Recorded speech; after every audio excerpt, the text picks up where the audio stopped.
Hotel ইন্টারকন্টিনেন্টালে যুব ও ক্রীড়া উপদেষ্টা আসিফ নজরুল এবং বিসিবি সভাপতি আমিনুল ইসলাম বুলবুলের সাথে বৈঠকে বসেছেন বাংলাদেশ দলের ক্রিকেটাররা। বুধবারের আইসিসির বোর্ড সভায় সিদ্ধান্ত হয় ভারতে গিয়েই খেলতে হবে আসন্ন টি-20 বিশ্বকাপ। বাংলাদেশের এর আগে নিরাপত্তা শঙ্কার কারণে ভেন্যু পরিবর্তনের আবেদন করেছিল আইসিসির কাছে, যেটা বোর্ড সভায় 14-2 ভোটে হেরে যায় বাংলাদেশ।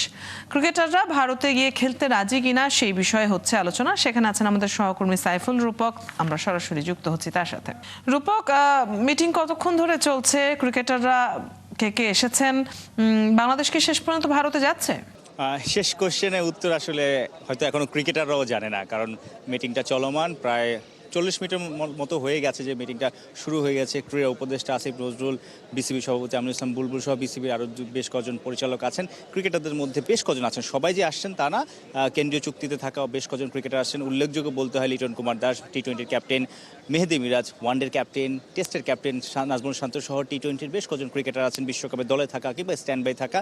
তাদের কাছে জানতে চাওয়া হবে তাদের আসলে পয়েন্ট অফ ভিউ কি। তবে তার আগে যতটুকু শোনা যাচ্ছে এখান থেকে যে আসলে সরকার এবং বিসিবি কর্তারা সবাই মিলে গত এই 18-19 দিনে যে বারবার বলছে যে ভারতে যাওয়া যাবে না, নিরাপত্তার শঙ্কা, সেটা আসলে কতটুকু শঙ্কাটা কোন পর্যায়ে আছে, কীরকম থ্রেট আছে, কি সমস্যা হতে পারে, সেই বিষয়গুলো বা আইসিসি কতটুকু নিরাপত্তা বাংলাদেশ দলকে দেবে সেটা আসলে কতটুকু সন্তোষজনক, সেই বিষয়গুলো আসলে ক্রিকেটারদেরকে এই কর্মকর্তারা হয়তো প্রেজেন্টেশনের মাধ্যমে জানাতে পারে, এরকম একটা গুঞ্জন বা আমরা শুনছি। বাট যদিও পুরোপুরি এজেন্ডা কি হতে পারে সেটা আমরা জানি না।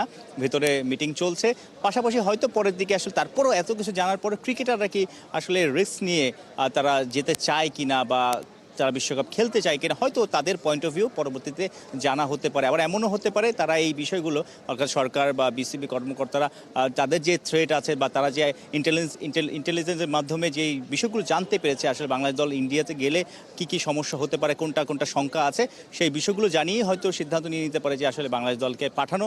বিসিবি এবং সরকার যেহেতু সবার উপরে, সরকারের পক্ষে সম্ভব না।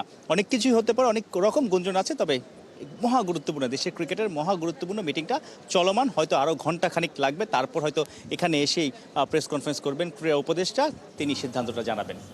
রূপক, আনুষ্ঠানিক সেই ব্রিফিং এর পর আমরা নিশ্চয়ই জানতে পারবো পুরোটা তথ্য। আপনি আছেন সেখানে, তথ্য সংগ্রহ করছেন, ধন্যবাদ যুক্ত হওয়ার জন্য। সহকর্মী সাইফুল রূপকের সাথে কথা হচ্ছিল দর্শক।